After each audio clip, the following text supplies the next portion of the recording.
ariko nyine umuntu avuye ku kazi akaba ashobora kuronka uyo mwanya wa misi yose wo kuja gufata amacupa abiri umugoroba canke atatu.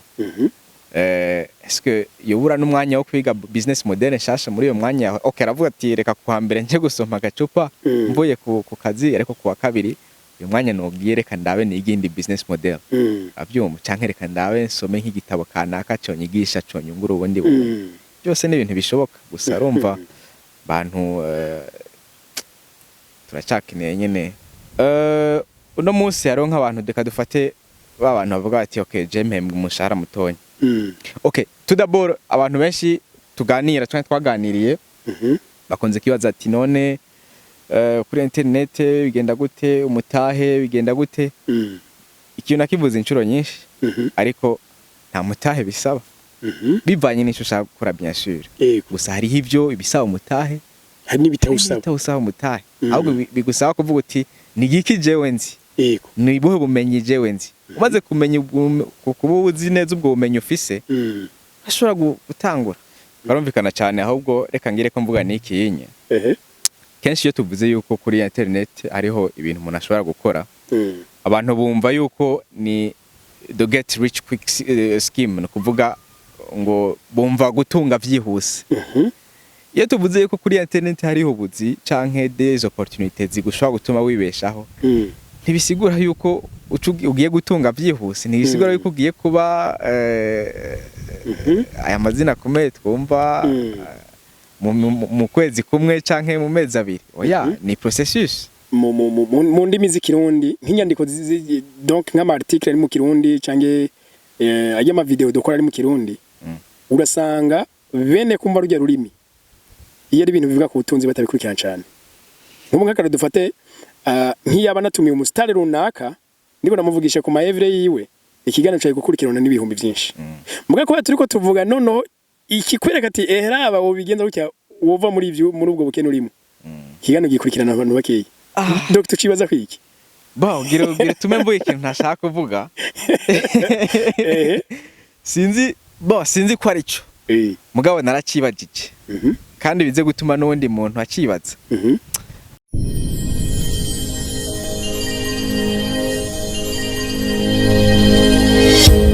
Okay, yes. Reka tubaramutse tubipfuriza amahoro y'Imana n'abantu maze yongereka amagara meza n'amafaranga. Niwo mudishani matubaye ikaze cyane kuri Agaciro Media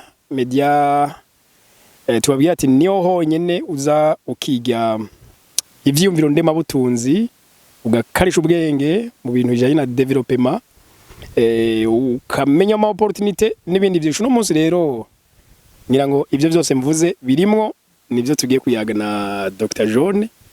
Uno munsi aradukarihiriza ubwenge, araduha ivyumviro bireye mu butunzi, kandi yaratwereka n'ama opportunity menshi ngaha atukikije, twese tugenda turahonyora dufyinako, kandi ivyo twinjiriza inoti. Dr. tukwifuriza amahoro amagara meza n'amafaranga. Murakoze cyane kabisa. Twe turabipfurije. Twe umva tuvuga duti gira amahoro amagara meza hacaje k'amafaranga yo kuryosha ibyo. Na cyane nabyo ni ngombwa. Urazi ko iyo mbiye abantu ico kintu je no mu manza by the way iyo mfashe ijambo nuko ndabivuga. Urumva tugeze ahantu nyene amafaranga, urumva utagira amafaranga bari ikibazo gikomeye cyane. Ariko ibaze muri ivyo bintu bitatu abantu bumva amafaranga cyonyene, amahoro amagara meza, mugaje bumva amafaranga cyonyene. Ngo rero birafitaniye isano hujya niyo baze ngo amahoro n'amafaranga hari ukuntu nyene bidatandukanye. Cyangira ngo umwese acarabicabuza kabashashira ku mutima. Byose birashoboka. Okay, tugohe kaze cyane rero kuri Agaciro Media. Murakoze cyane. Dr. John sijambere benshi bamubonye yaramaze kuhaca ndakeka ngira ngo nka gatatu peut-être ko hari ama video magize muri conference twacishije kuri Agaciro Media. Hariho n'ikiganiro twe twaragiranye muri kumwe na mugenza we Shadow. Tukibutsa abantu ko uyu no muri We Talk Business ni chaîne basinga bose na chaîne ya YouTube aho bakunze kwigisha ibintu bya business. Simbirayo turaza kubashira link yabo muri commentaire, muri kurikirane muyaboneshe murahura ubumenyi bwinshi. Rero Dr. John numwe mu bantu basobanukiwe internet atari mu buryo bwo kuyimenya, mu buryo bwo kwinjiza amafaranga. Dr. Rico mbeshe Bon, byanka bikunda umuntu aba azi ikintu kimwe canke bibiri kuri ivyo mwavuze. Bidasigura yuko ari ubumenyi buhambaye cyane, ahubwo n'ibintu umuntu wari wese ashobora no kumenya bivanye n'inguvu n'ishaka yabishizemo. Sinzi je ko ndakwigereranije ko kuko je byo nabonye ushoboye uzi naciye mvuga nti kumerwa ni reje ntaco nzi. Uyu muntu wese abazi ikintu nyene usanga umuntu ndi muntu atazi gucyo. Dr. John waraciye mu gihugu c'Ubushinwa, ubanze udukundire imbere ko tugaruka ngaha udushikane mu gihugu c'Ubushinwa aho mwahoze mwiga. Igihugu c'Ubushinwa no muzi ni puissance donc mondiale ikomeye mu by'ubutunzi, muri technology, muri binabiriya byose. Wabonye tufate nkaje ntarajayo cange uri muntu yeka dukurikira atarajayo, Ubushinwa bumubwira gute? Rero mu Bushinwa hari ikintu cya mbere nkuze no kubwira abantu. Mbere ndibuka narakivuze no ngaha. Gusa mu Bushinwa cya mbere n'igihugu giteye imbere pe. Ku buryo mbere unashitse ushobora kwibaza yuko baba nko mu 2100. Mu Bushinwa hari ikintu cya mbere cyantangaje. Ugishikayo cyane ubwa mbere. Ngishikayo nuko hari ahantu ushobora gusanga hari boutique. Ugasanga hari ibidandazwa byankenega umuntu akenera mu buzima busanzwe, ariko nta mudandaza ariyo. Mugaba haba huguruye. Utiro bigenda gute? Nta basuma biba. Abaciye mu Bushinwa baraza kunyunganira muri commentaire, ariko je kuvyo nabonye peut-être experience z'abantu ziratandukanye, ariko Abashinwa ntibiba pe. Ni kuvuga rero ushitse muri iyo boutique hari ya kintu gikora n'ama paiement en ligne. Ni kuvuga hari ama système de paiement ba develop nyine basanzwe bakoresha. Usanga hari ama QR code. We rero uratora ico kintu ugaskana hamo kigendera. Nk'ubu dufate nshobora kwinjira muri magaze dufate idanaza nk'ibintu electronique nka telefone. Nkaba notora nka iPhone 17 par exemple. Bon, kuri ico ugasanga mugabo jenshi ndi hamake yitagugwa. Bon, urumva. Okay, je kuvyo nabonye par exemple, ni nkaya mabutike asanzwe, nk'amaju canke ibintu byo gufungura. Ikindi naco ushobora no kubikora. Bon, hariho ico bita ari ibintu bisanga bimeze nk'ama frigo, uravyumva, yari ikintu cyo kunywa ugatora mu kigenda. Hari n'andi usanga birangaye aho nyene. Gusa ikintu cyambere gihambaye no kumenya cyuko hari yanye kamera ziri hose. Kamera ziri hose nuko nibuka neza ama statistique, gusa hari kamera nyinshi pe. Yego. Ku buryo naho wogira ico wiba canke wonona bitokugora, bitobagora kuronka canke kugufata. Rero ico nico kintu nico cyambere. Mu gikindi naco kiri no mu mico y'Abashinwa. Abashinwa mu mico yabo je kubona bonye benshi every abantu bagumara abantu, gusa Abashinwa mu mico yabo ikintu cy'ubujyajya si kinini cyane, kandi ko muri n'abakozi cyane. So rero bidatangaje rero kubona rero yuko n'Imana igomba ibahezagire. Hari inkuru zigeze kuvugwa, ariko je nk'utabaye yose nayo kuzemeze cyangwa kumvuga n'uriyo yuko bahagaritse Google, barahagarika za WhatsApp, barahagarika zande ngo bikoresheje bobo systeme zabo izo z'Abanyamerika bazireke. Yego nukuri. Ego ku bantu basanzwe babizi cyangwa kurikirana amakuru, Ubushinwa ni igihugu ca mbere novuga ihanganye mu by'ubutunzi na Amerika. Rero tukaba tuzi yuko Amerika icayifashije gushika kure niyo zo internet cyane technology, ama innovation technologique.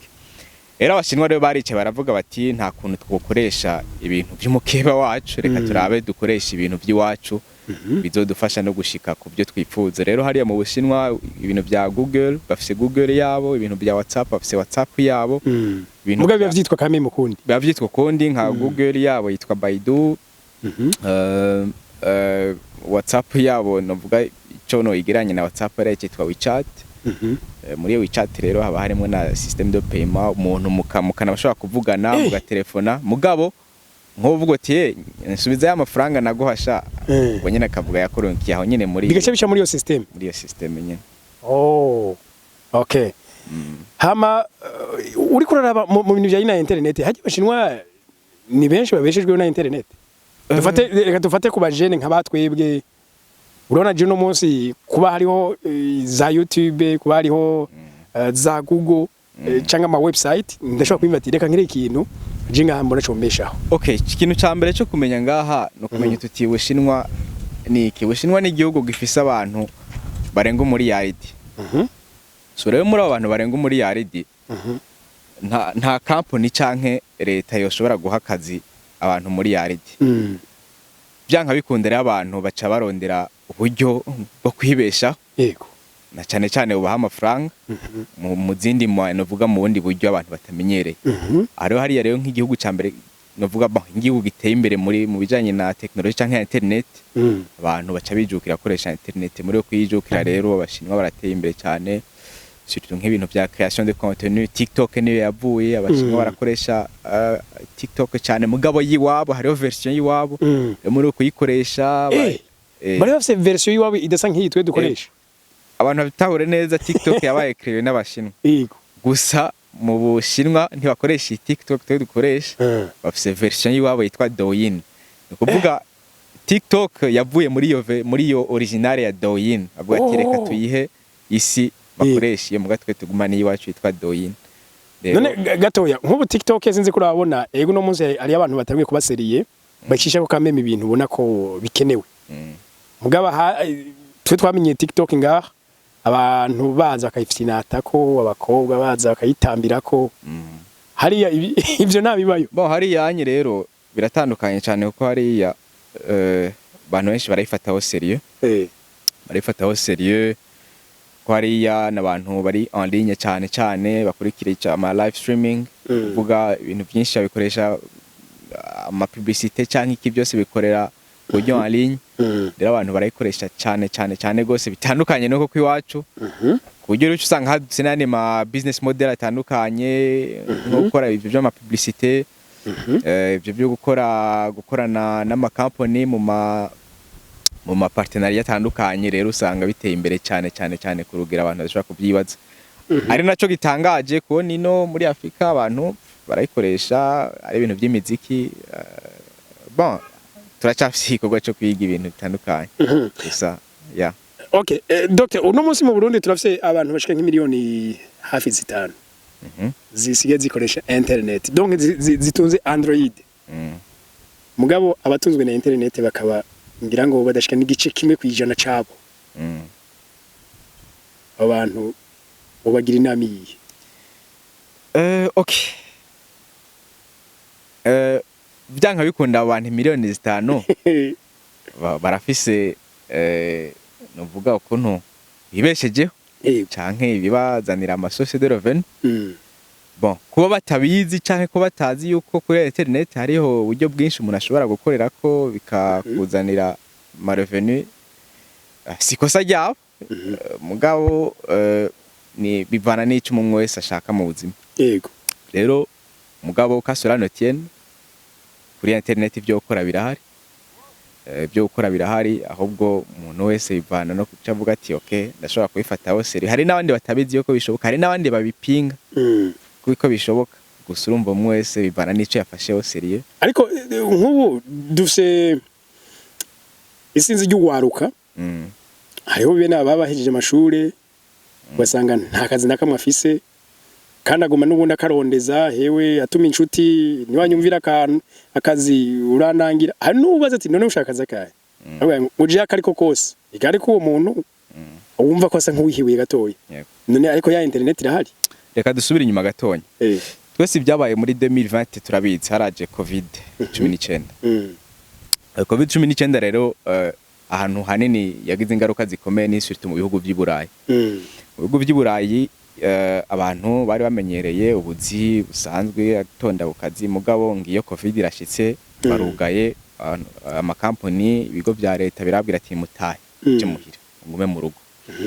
Rero abantu benshi niho batangiye kubona ati bwawe ndi rero hari agahatsi tangura kwiyumvira avuga ati none nzoguma nicaye ku nyene c'est vrai nyimba rutwo dufaranga nyimba rutwo dufaranga leta impa usanga tudafashe none nifashe shiki muri turazi neza novuga mu influencer akomeye yitwa wo muri Senegal voilà ujyanye nawe nyine yatanguye kiriya gihe ca covid atangura gukoresha TikTok mu nyuma bimuviramo rero abantu benshi baricaye kandi ku rundi ruhande ngucemije mu gato numvise ujya mu sore nyene uno munsi niyo wa mbere yaraciye ku mukobwa araho sinzi ko yari umunyamerika kazi no kwera wahe ariko ikintu gitangaje uyu munsi ngo niwe yinjiza amahera menshi gusumba nyene TikTok yego kandi amahera yazanye kuri TikTok nyene yego birashoboka urumva ni kimwe ndabubwira c'est vrai arashobora gukoresha TikTok mugabo source de revenus c'est pas nécessairement TikTok yonyene hariho yani ma partenariat za Nike zikamurondera ama publicité ama campagne akomeye zikamurondera za Coca zikamurondera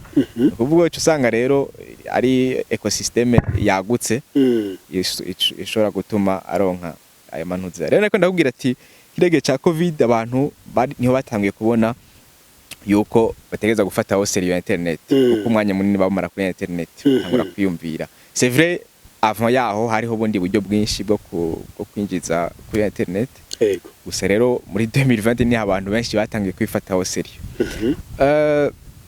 dernièrement hariho na report nasomye ni report y'ikigo okay no muntu yahora akorera OpenAI ni company intelligence artificielle nyene niyo yakoze ChatGPT rero uyo muntu yahora akorera ico Kigali mu bantu mu engineer bakomeye cyane rero muri raporo yasohoye ejo bundi mu nyuma yaravuye muri OpenAI yari yirukanye wenyine ya demissionye ejo bundi yasohora raporo avuga ati mu myaka iri imbere ubuzi bwinshi buzovaho busubirirwe na intelligence artificielle okay abantu bamwe barashobora kubyemera abandi bakabihakana bakavuga ati hari ukuntu bidashoboka gusa n'umuntu azi ibyo avuga atukara afise igituma yabivuze rero no musi tuvuze internet c'est vrai hari abantu baca bayibona nka moyen yo kuvuga ati okay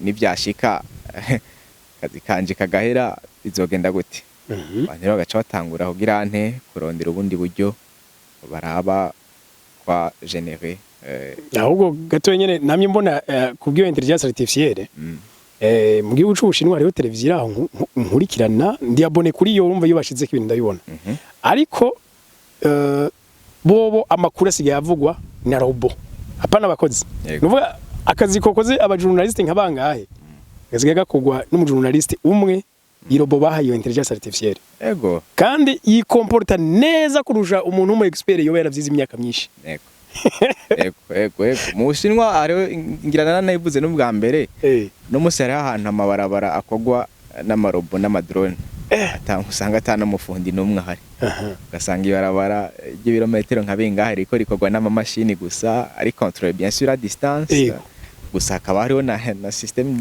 za intelligence artificielle ziri incorporé amadrone akabazi ukuntu akalkira kungene épaisseur ni ibintu byinshi urumva yuko bageze ahantu rero tugarutse kuri ico cyo kugenera ama revenu ego birashoboka abantu batabizi ahubwo bakikibaza impamvu batabizi rero wa mujene navuga ati jewe ndarondera akazi nkakabura umuryango ya internet iruguruye naho rero kugira iryo shaka ukavuga uti nkeneye iki nkeneye kumenya iki canke nkeneye gukora iki ariko sinzi ko ari ugutahura ibintu dutevye nk'ubujembeshejwe na internet donc hanini uruwe rwa YouTube yego co kimwe nabo dukorana kuko urumva ntitunze jeje nyene cintungiye umuryango itunze n'abandi ko muri dukorana mugabo ejo bundi narashize habona itangazo ndavuga nti ibi bintu byamfashije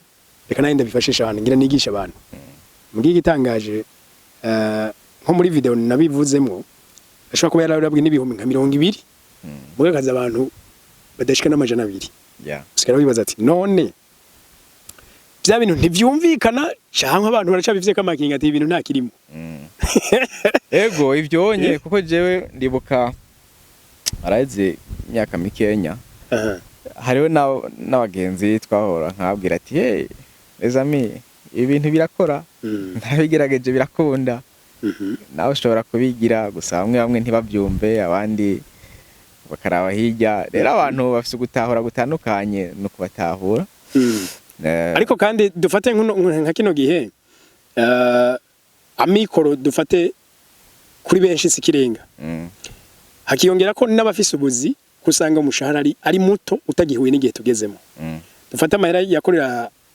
ava 2020 uyu munsi hamwe yo batariyongera ko uwo muntu n'ubundi ni wa wundi ukwezi gushobora guhera ari mu madeni bitewe nuko ibyo yasumisha kiyagihe ubu ntibigikwira uyu muntu niyumva ko nawe nyine akeneye izindi ressources de revenu akeneye izindi ressources de revenu kuko nkuko twabivuze tugeze mu gihe ca aho internet igiye gukora ibikorwa byinshi yego kandi umuntu wese afise devoir canke kuvuga ati ni gikino no yiprofitako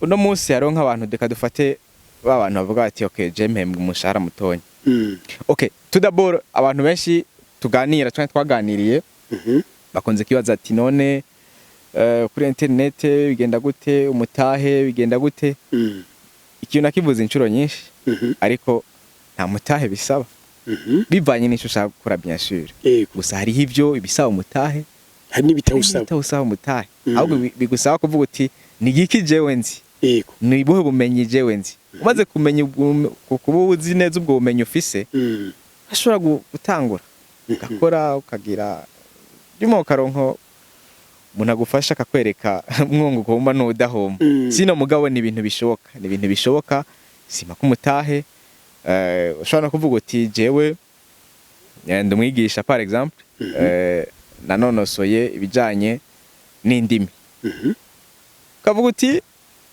reka nkre chaîne ya YouTube nigishe zandimi nigishe ugatanga des leçons zizoba zirafasha abantu ushobora kuba uri umuntu yanonosoye bya physics ukavuga uti okay yama exercice nahora ntanga canke abanyeshuri ntibabito no musa abana bose ubunye bari kuri internet n'akantu kamugoye aja kuri YouTube ati comment faire ça nubona yuko byo basawa ufashe bya bindi wigisha ugatanga ugakreya ama video kuri YouTube ukavuga uti exercice cosinus bigenda gutya na gutya cyangwa ukavuga uti bon n'uburyo bwinshi gusa ubwo ni bumwe kuri babandi bavuga bati jewe ibi birangora mu bantu je baheruka muri formation iyo nyene yijanye n'ivya YouTube hariho umutama mu engineer kandi n'umukukuruke ageze muri 60 ariko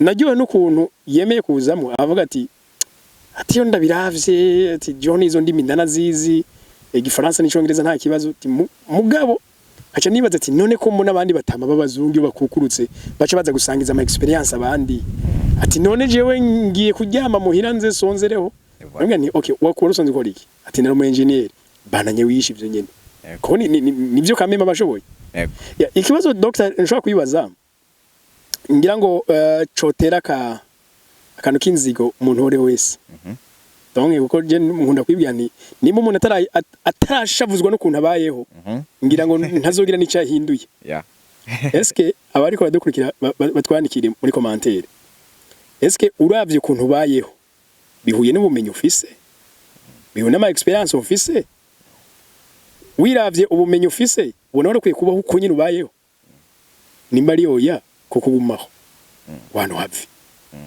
sinzi ko kana kumvikana doctor karumvikana cyane ahubwo reka ngire ko mvuga niki yinye kenshi iyo tuvuze yuko kuri internet ariho ibintu umuntu ashobora gukora abantu bumva yuko ni the get rich quick scheme no kuvuga ngo bumva gutunga vyihuse iyo tuvuze yuko kuri internet hariho buzi canke des opportunités zigushobora gutuma wibeshaho ntibisigura yuko ugiye gutunga vyihuse ntibisigura yuko ugiye kuba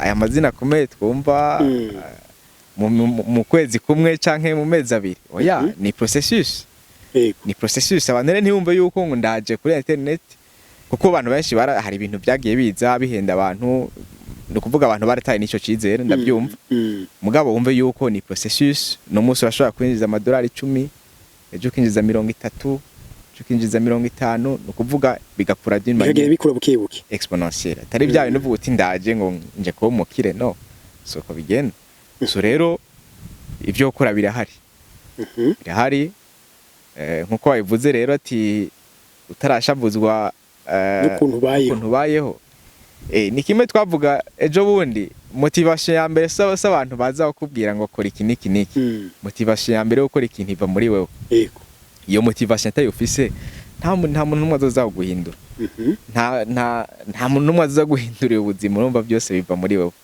yeah okay none umunsi umuntu dufate ariko dukurikira yumvise ko yuko izo internet kuko urumva benshi barazikoresha kandi nibaza ko no gufisa akazi ntakora donc mu masaha 24 ari ukuntu nkunda kudivizamwe amasaha je ni navyo vyamfashe nk'ikiga mu 11 ndavye nti umunsi ugizwe n'amasaha 16 nako 28 ariko ishuri je nabona ari ntwara amasaha 8 ndasiga 16 nayo 16 ngira ndayareke kweri sinengezemo n'ibihumbi na bibiri ntawe ko ya division ntimvuye ku ishuri ake chamindura uniforme niyo mu 11 canke na gukora ibi ni buri bisha nka 17h canke 18h ayandi masaha ndaja kuyakoresha ivyigwa ndyame nduhuke mvuga n'abagenzi uko biri kose ayandi masaha aracahari ubwo none ga doctor umunsi umuntu afite akazi dufate nk'abataha 15h 16h ayo masaha yo kugira shike mijoro aze kwigira n'umuryango uwo mwere ukuntu aya managing agakoresha ya internet no musi reka nabyite sinzi ko ruguhigo duhishije muga ino hariho ibintu tutarabona canke bitarahashika muga byamaze gushika nko mu bihugu za Nigeria yego Nigeria bashobora gusanga umuntu afise nk'ubuzinka bubiri abyumva ko Nigeria urumva n'abantu bamaze kubaho nk'abazungu yego ibyo ni buraya birabaho usanga umuntu aratonda saa 2 ashikanye saa ngahe saa 7 saa 9 akabagiye mu kandi agataha saa 4 so rero wumve yuko nkimba babikora ko kiwe tobikora 5h jusqu'à 6h ni saha imwe yego abyumva hama wayikoze hama wagiye ku kazi hari umwanya wa pause utireka nyimba nedite ino content nakoze ndayishireko hama ku mugoroba urabe umwanya erega abantu bose kubyo jewe mbona canke kubyo nzi abantu bose dufite umwanya ungana sinabaze ko hari umuntu afite umwanya usombundi nuko tutakoresha bimwe gusa tutakoresha bimwe Elon Musk afite amakampani niyo mukire wa mbere ku isi afite amakampani ashika 5 mugabo uze witegereze neza kuri konti yiwe ya X canke Twitter ngira nta masaha atashobora guhera atanditse adashize kwiki yego vreme ya none uyo mwanya wokura he hari nakandi kantu jewe kantangaza mugabo nuko kari ruhande gato ugasanga umuntu uramwandikiye arenze guhera nk'umwanya nk'amasanga atarakwishura gusa rero wandikira wa undi usanga navuga ameze neza d'une manière financière asanga we birihuta kwa kwishura none umuntu aciye yibaza ati iyo difference sinzi ko gatahuritse ariko nuko ushaka kuvuga yuko abantu umwanya urahari gusa nico bivana nico tukoresha hariho abo mu gihugu kibanyi ngaha haruguru cy'u Rwanda tujya mu Rocky kino gihe nabonye umengo ntari karakora ariko hari ikintu jahora kintangaza kuri we kandi n'umuntu nigira ko pe nanki kubibesha ndabivuze bamwigire nimba batwumva bo namubwira n'umuntu natangazwa n'uburyo akoresha umwanya wiwe arasigura amafilme arakora biriya documentaire aronka umwanya wo kubirondera biriya documentaire nk'imadeno n'umuntu ni gute akora ibikontent nka 3 ku munsi agagisigura na ziriya filme none uwo mwanya wo kubanza filme abanza yikurikirane ayumve ashiza kuyisigura gutaza kubanza arondera amakuru y'ibi bintu abitahure yaciza kubisigura abandi none umuntu umwanya we koko turawunganya cyane yavyundi wiwe koko birumvikana hendagwe nakandi karorero gusa abantu batwumva ntibavyumve nabi canke iki ariko nyime umuntu avuye ku kazi akabashora kuronka uyo mwanya wa misi yose wo kuja gufata amacupa 2 umugoroba canke 3 est-ce yobura n'umwanya wo kwiga business model nshasha muri uyo mwanya okay aravuga ati reka kwa mbere nje gusoma gacupa mvuye ku kazi ariko kuwa kabiri uyu mwanya nogiye reka ndabe n'igindi business model abyumva canke reka ndabe nsome nk'igitabo kanaka conyigisha conyungura ubundi byose ni ibintu bishoboka gusa urumva bantu turacakeneye nyene akantu nyene katubwira ariko mu bintu bijanye no guhindura ivyiyumviro dufate je nimba nshaka koko iterambere Dr. ku bintu bijanye n'ibitabo bivuga development personnel ubivuga kwiki bon jewe kuvyo nabonye yego n'abantu mfata nk'aba mentor banje yego bose n'abantu bakunda gusoma tuvuze gusoma dutahure ni kwiga ikintu gishasha yego kuri ino sinzi yuko vyoroshe gutera imbere utari umuntu yiga sinzi ko hari abantu byashikiye ariko nyimba baba bahari oya bisa nk'ibidashoboka ahubwo nukuvuga rero kwiga hari nk'abantu hari nk'abantu baravuga ati ngo bagiye muri retraite kenshi ugasanga rero atangibwira n'ibibazo by'amagara arakantu nasomye ryari kavuga yuko burya umuntu ntasaza ngo kubera imyaka umuntu ahubwo asaza kubera yahagaritse kwiga uzurabe kenshi n'abantu sinzi kurabibona ba bantu usanga bakunda kuba hafi y'abana bakinisha abana canke dimo bayaga n'abajene kiniki kenshi usanga abantu twita ngo nabantu bugurutse mu mutwe mwakuri uko kuguruka mu mutwe utabora yuko ni kwa kuntu nyine umuntu aguma yiga ibintu bishasha bica bituma nawe nyine adasaza burya rero ashobora kuba ari navyo burya usaza iyo uhagaritse kwiga uzurabe kenshi nk'abaprofeseri b'amakaminuza usanga ari abantu bakuze cyane muga ubwenge buracakarishe kwa kundi cange abantu bari muri za politiki usanga ubwenge bugikarishe cange nico kimene muri business muri politiki muri by'uburezi abantu virima urabona ko umubiri wanse washaje meme umutwe aracakontrola byinshi je rero nikomeza ariko ndumva intonto cyane iyo numvise umuntu avuze ati ngo naramaze amashuri mu yandi majambo avuze ati narahejeye kwiga umuntu ntaheza kwiga bisigura iki twumve kwiga ni juste kuronka yandi ma information mashasha yego nukuri iyo uhagaritse kuronka yandi ma information mashasha usanga ugize ni ucuguma hahane so kwavasi saba rero yuko gumuronka ama information mashasha ariko nk'ubunye ko ku bintu dufate nimba nifuza gutera imbere mu buvuzi natezo kuba ndiko ndasoma ibitabo n'ubundi bivuga ko kuri development ariko yibanda ku buvuzi cyane nimba nshaka gutera imbere muri vya internet ibi vya internet ngomba kumenya hehe ndabirondera muga ngomba kumenya byanka ibikonde none nk'akarorero nk'umuntu dufate yize informatique muri 90 dufata gacagumana ivyo yize byo muri 90 yego ariko tutabesha nyino munsi ubwo menyi bwe bujana he bisigura yuko nyimba wize informatique muri 90 bisigura yuko nivyo muri 2025 uteza kubandanya uvyiga yego nyimba warize economy muri 90 economy muri 90 siko yariri hariho ama business model atandukanye hariho ama navuga des modèles financiers zitandukanye nuno musi hari ibindi bintu hariho dotwe navuga ama actif valeur actif atandukanye byose tegeza kwimenya no musi turavuga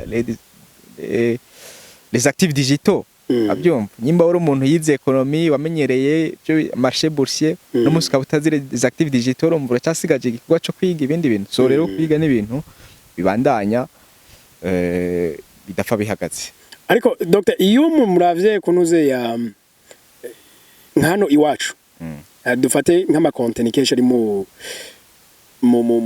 ndimi z'ikirundi nk'inyandiko donc nk'ama article ari mu kirundi cange ajya ama video dukora ari mu kirundi urasanga bene kumva rujya rurimi iyo ari ibintu bivuga ku butunzi batabikurikirana cyane nk'ubu nk'akara dufate nk'iyaba natumiye umusitari runaka ndiko namuvugisha ku ma every yiwe ikiganiro cyaje gukurikirana n'ibihumbi byinshi muga ko turiko tuvuga nono ikikwereka ati raba wobigenza gutya wova muri ubwo bukene urimo ikiganiro gikurikirana abantu bakeyi Dr. Cibaza kwiki gira tume mvuye ikintu ntashaka kuvuga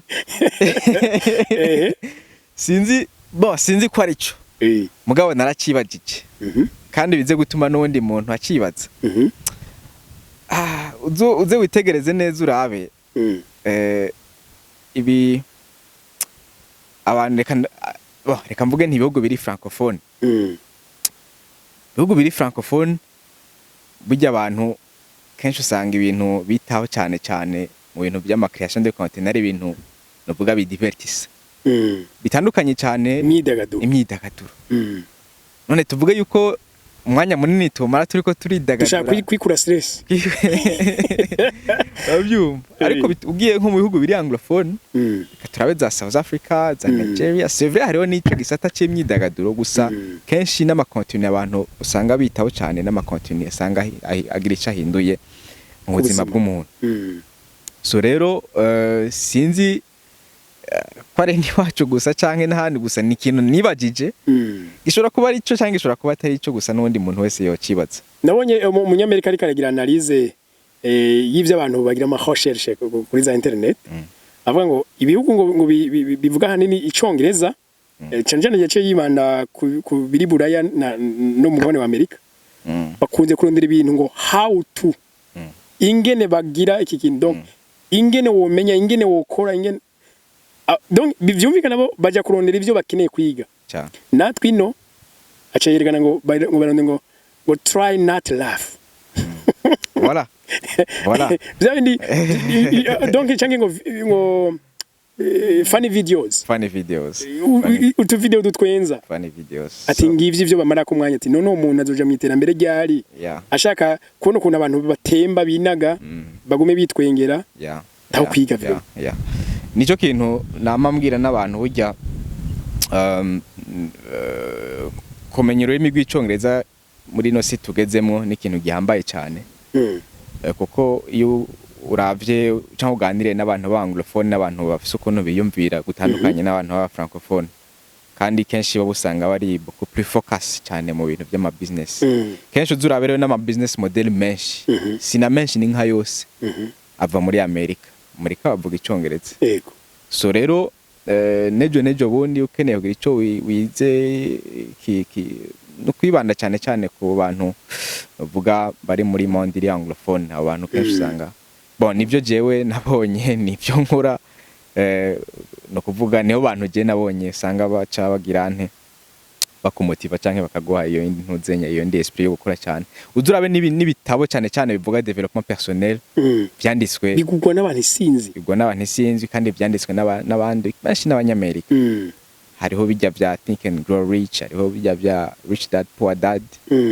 byose byanditswe n'abantu b'abanyamerika rero ntibitangaje rero yuko Amerika ari igihugu cya mbere gitunze ku isi ariko gatoya uzumvirize ibyiyumviro cyangwa imitekerereze y'abantu ini iwacu iyo mvise umuntu yanditse igitabo kivuga kuri development personnel nawe ngo nabanza twereke ubutunzi yageze ko byatumye yandika ku bintu ku by'ubutunzi ariko abanyamerika siko bimeze ndakwereke hariho nk'igitabo cyitwa Think and Grow Rich nzi ko ushobora kubukiza ndakizi cyane Réfléchissez devenez riche ni cha Napoleon Hill Napoleon Hill ntiyari umukire ariko ikintu yakoze yafashe yari umunyamakuru ahubwo nkatwe yashobora kuba n'umunyamakuru cyangwa umusesa yego ari umuntu acukumbura mu agira amarosheshe yaciye avuga ati reka ngerageze gukora ubucukumbuzi acarafata yegera abakire bariho bambira ico gihe ba Carnegie hariho bajya ba Thomas Edison gusa umuntu wa mbere yiyegereje ni Carnegie Carnegie yari umukire akomeye cyane